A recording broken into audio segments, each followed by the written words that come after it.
το άλμα το πήρα και τις 2 φορές, αλλά όταν ήσουν εκεί και αυτά, επειδή το φαίνεται φέρνω, μακριά.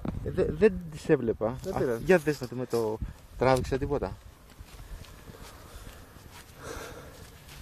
Και θα κάνουμε εκεί προπόνηση αυτό που είπαμε. Έλατε.